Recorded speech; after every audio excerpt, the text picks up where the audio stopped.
जय हिंद दोस्तों।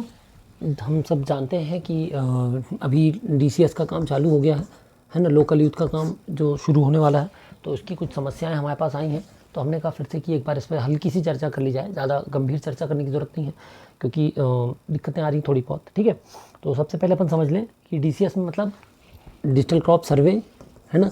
इसमें करना क्या है आपको, इसमें शासन द्वारा निर्धारित मानदंडों के तहत लोकल यूथ यानी स्थानीय युवा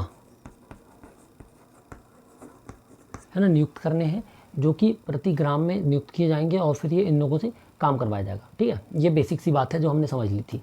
अब इसमें क्या है, ये कहाँ से अप्रूव हो रहे हैं। अब पहले हो रहे थे पटवारी आईडी से। इनका फॉर्म एमपी भूलेख से भरा जाएगा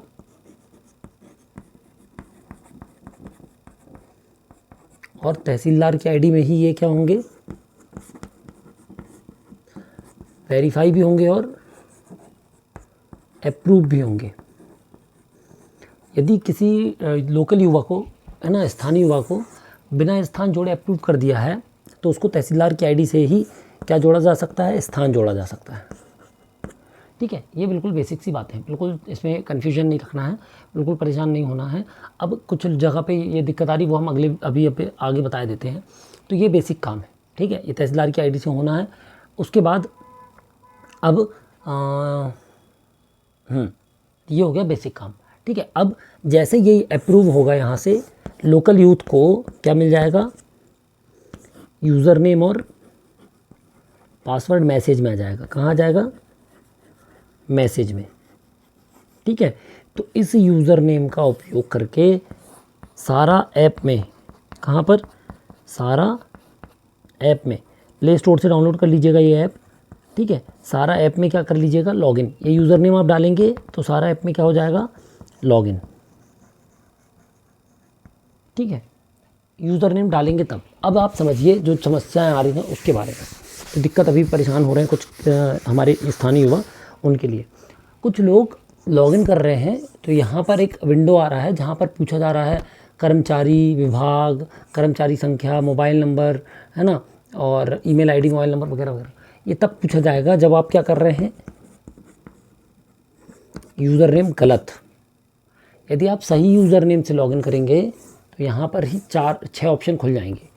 एक डीसीएस, यहाँ पर सीमांक, ठीक है, टिकट टूल, माई प्रोफाइल, सहायता और लॉग आउट।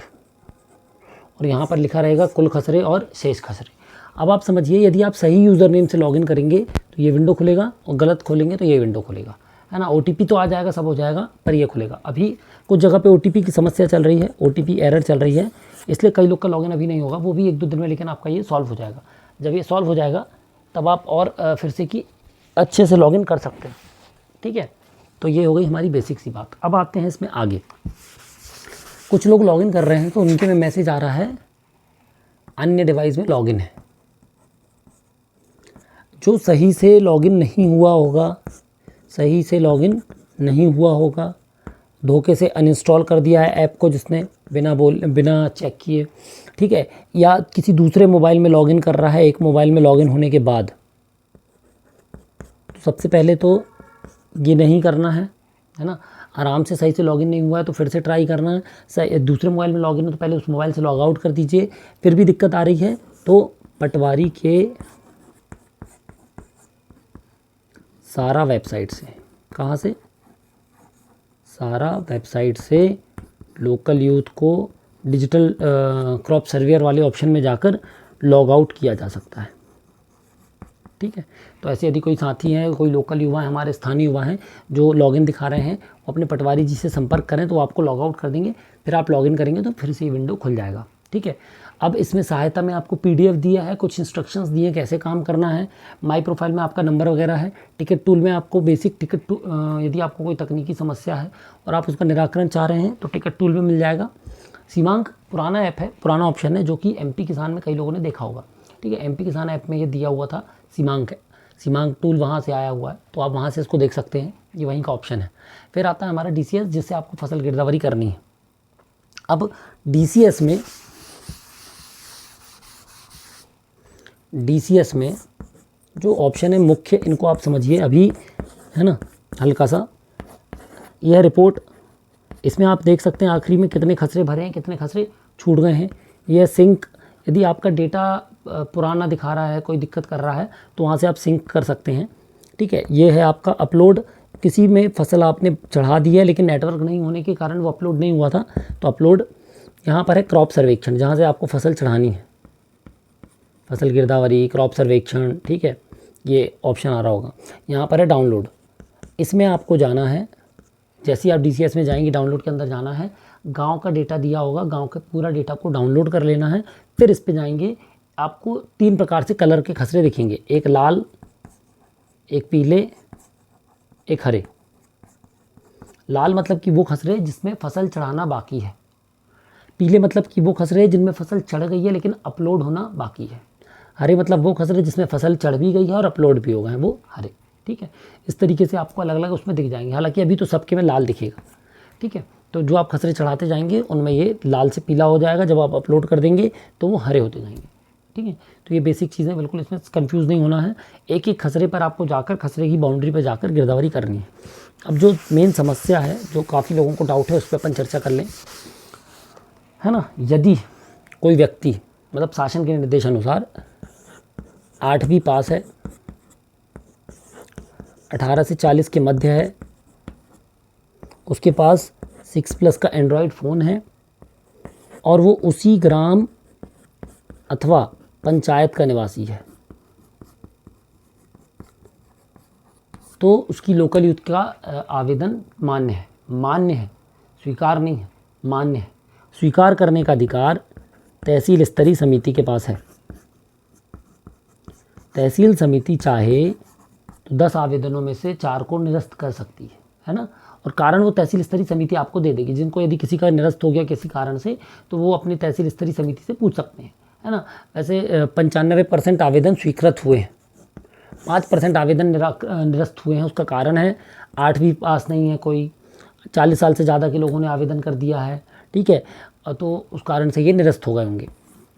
या उसका कहीं और का रहने वाला आप व्यक्ति है, कोई व्यक्ति भोपाल में रहता है लेकिन उसका मतलब जबलपुर का रहने वाला है लेकिन वो भोपाल में रह रहा है इस समय, तो उसने जबलपुर से आवेदन तो कर दिया, लेकिन ग्राम के लोगों ने बताया कि ये व्यक्ति यहाँ रहता ही नहीं है, 5 साल से यहाँ है ही नहीं, तो उस कारण से तहसील समिति उसको निरस्त कर सकती है। क्योंकि हमको ऐसा व्यक्ति नहीं चाहिए जो उस गाँव का रहने वाला हो, हमको ऐसा व्यक्ति चाहिए जो उस गाँव में रहता हो। ठीक है, उसकी समग्र कहीं की भी हो, उसका आधार कार्ड कहीं का भी, उससे कोई दिक्कत नहीं, लेकिन वो गाँव में रहता हो पिछले 5 साल 10 साल, मतलब वो गाँव में खसरे वगैरह जानता हो, किसानों को जानता हो, इस स्तर पे ये सारी चीज़ें। ठीक है, तो शासन ने ये नहीं कहा है कि सब ऐसे किसी को वो करना है।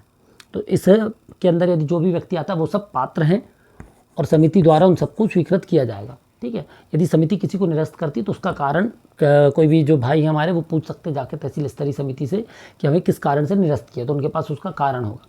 ठीक है, अब जो कई लोग कह रहे हैं कि हमारे में गांव नहीं दिख रहा, हमारे में गांव दिख रहा है DCS में जाने पे, तो जिनके में गांव नहीं दिख रहा है वो पटवारी जी से संपर्क करेंगे, तो पटवारी जी तहसील समिति को बताएंगे, तो तहसीलदार की ID से, जो हमने अभी जस्ट इसके पहले बताया, ग्राम जोड़ देंगे। क्या कर देंगे? ग्राम जोड़ देंगे। किसके में? DCS में। ठीक है, अब जो एक दुविधा है कई लोगों को, वो एक ग्राम में कितने भी पात्र लोकल यूथ हो सकते हैं, कितने भी पात्र लोकल यूथ हो सकते हैं। मतलब ऐसी कोई सीमा नहीं है कि 4 होंगे, 5 होंगे, 6 होंगे, 8 होंगे, नहीं, कोई सीमा शासन द्वारा नहीं तय की गई है। शासन ने बोला जितने आवेदन करते हैं और पात्र हैं, तहसील स्तरीय समिति उनको अप्रूव कर सकती है। तो सभी पात्र लोगों को लोकल यूथ का यहाँ पर पात्र किया गया है। ठीक है, फिर एक लोकल यूथ एक से अधिक ग्राम में नहीं कार्य करेगा। ठीक है, ऐसा शासन का निर्देश है। मगर यदि किसी अन्य ग्राम में, किसी पड़ोसी ग्राम में कोई लोकल यूथ मिल ही नहीं रहा है, कोई वीरान है, कोई जंगल वाले ऐसे हल्के हैं जहाँ पर आबादी भी नहीं है, कोई टेक्निकल भी नहीं है, ठीक है, ऐसी जगह पर एक व्यक्ति को एक या एक से अधिक ग्राम समिति असाइन कर सकती है। ये समिति का उस पर निर्भर करता है, पर आप इसमें कह नहीं सकते कि हमको चाहिए ही चाहिए। यदि उस ग्राम में कोई आवेदन आया है तो पहले उसको प्राथमिकता दी जाएगी। यदि कोई भी आवेदन नहीं आता है, केवल तब एक लोकल यूथ को एक से अधिक ग्राम दिए जा सकते हैं। ठीक है, ये हो गई बेसिक सी बातें हमारी। अब आता है खसरा आवंटन। तो अभी देखो ग्राम आवंटित हो जाएगा तो आप इसमें जाओगे तो इसमें सभी लोगों को ग्राम एक से दिखेंगे। अब मान लेते हैं किसी ग्राम में 1864 खसरे हैं, ठीक है, और 5 लोगों ने आवेदन स्वीकृत हैं। कितने लोगों के आवेदन स्वीकृत हैं? 5 लोगों के आवेदन स्वीकृत हैं। तो अब हम आते हैं ए पर।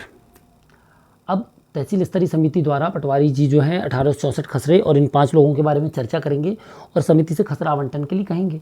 अभी कोई मॉड्यूल नहीं आया है, लेकिन संभवतः 30 तारीख 29 तारीख तक 30 तारीख 31 तारीख तक शायद मॉड्यूल आ जाएगा, जिसमें खसरा आवंटन करने पर किसी भी व्यक्ति को जब ये A B C D और E लॉगिन करेंगे तो इनके सारा DCS में केवल उतने ही खसरे दिखाई देंगे जितने इनको आवंटित किए जाएंगे। लेकिन अभी ऐसा मॉड्यूल नहीं आया, फिलहाल उस पर काम चल रहा है, जल्दी आ सकता है। पर जब तक नहीं आया तो ये मानिए इनके में सभी के में सब खसरे खुलेंगे।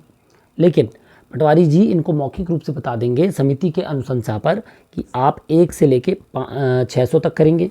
भाई आप सक्षम हैं, ये सक्षम व्यक्ति हैं, है ना, ये नया लड़का है, 26 साल का व्यक्ति है, आने जाने में खसरे, पुराना व्यक्ति है, ये गांव में जा सकता है, देख सकता है आराम से, ठीक है, ये हो गया।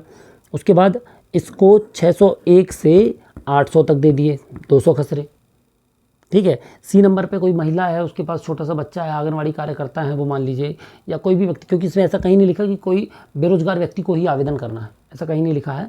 आप कोई कार्य करते हैं तो भी आप आवेदन कर सकते हैं, बस आपको इसमें 6 से 6 का समय देना होगा, 45 दिन की अवधि में ये कार्य करना है ना, वो भी हम एक बार बता देते हैं इसके बाद। तो सी नंबर का जो व्यक्ति है उसको 801 से 1100 तक खसरे दे दिए या 1200 तक खसरे दे दिए, ठीक है। ये महिला है और गर्भवती तो इनको कम दिए, ठीक है, 200 खसरे दिए। ये महिला है लेकिन लड़की हैं और एक्टिव हैं तो इनको ज़्यादा खसरे दे दिए, जो फील्ड पे जा सके, कि खसरे पे जा सकें। फिर और ये 1864। अब इस तरीके से खसरा आवंटित कौन कर देगा? पटवारी जी अनुशंसा पर तहसील समिति की कर देंगे और इनको बता देंगे मौखिक। अब समझने वाली बात यह है कि जब पूरे खसरे खुल रहे हैं तो कहीं ऐसा ना हो ये इसका कर दे। अब यदि कर देंगे तो क्या होगा? कुछ लोग कह रहे कर देंगे तो क्या हो जाएगा। मान लीजिए 18 नंबर का एक खसरा है, इन्होंने भी गिरदावरी कर दी, इन्होंने भी उसी की गिरदावरी कर दी और इसने भी उसी की गिरदावरी कर दी।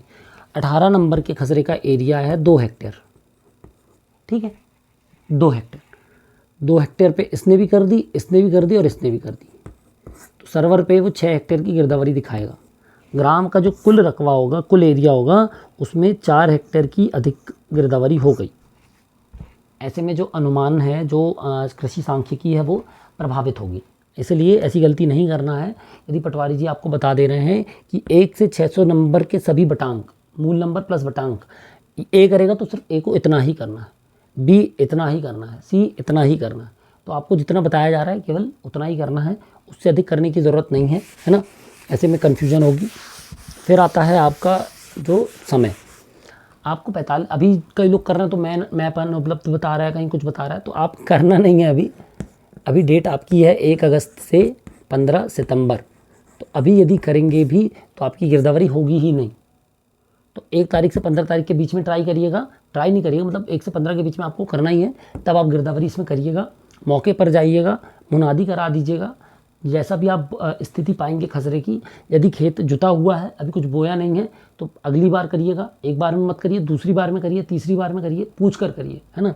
जहाँ पर आपको साफ दिख रहा है रोपा लग गया है, जहाँ पर आपको साफ दिख रहा है धान लगी हुई है, जहाँ पर साफ दिख रहा है मक्का लगा हुआ है, सोयाबीन लगा है, कपास लगा है, ठीक है, या सब्जी लगी है कोई, तो आप सीधा सीधा फसल चढ़ा सकते हैं, फ़ोटो खींच के 3 एंगल से, है ना, 3 दिशाओं से फ़ोटो खींचकर उसको फसल को अपलोड कर सकते हैं, है ना। तो 1 अगस्त से 15 सितंबर तक के बीच का कार्य रहेगा, है ना, इसमें दिक्कत नहीं है। अब आपको डाउट, और 6 से 6 का कार्य है। अब आप सुबह 6 बजे चले गए, 11-12 बजे तक आपने 50 खसरे 20 खसरे चढ़ा लिए, तो वो आपका लुकआउट है।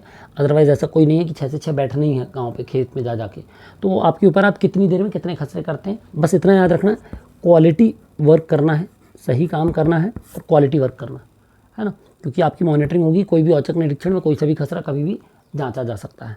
तो ये बेसिक समस्याएं हैं जो DCS को हमारे आ रही थी। इसके अतिरिक्त यदि कोई और समस्या किसी हमारे लोकल यूथ को आ रही होगी तो आप हमको ज़रूर बताएं। अभी कुछ ही दिनों में आपकी इसमें फसल दिखने लगेगी 1 तारीख से प्रॉपर, तो आप उसको कर सकते हैं। इसमें जाकर आप फसल प्राथमिकताएँ चुन सकते हैं, ताकि आपके में 100 फसल ना दिखें, केवल 4 या 5 फसल दिखें जो आपके क्षेत्र में बोई जाती हैं, ठीक है। और नक्शे वगैरह से भी आप चेक कर सकते हैं कितने में एरिया बोया, वो हम बता देंगे 1 तारीख को जब आ जाएगा फसल। अभी फसल नहीं आई है इसलिए हम उसमें बता नहीं पा रहे हैं आपको, ठीक है, तब हम आपको बता देंगे।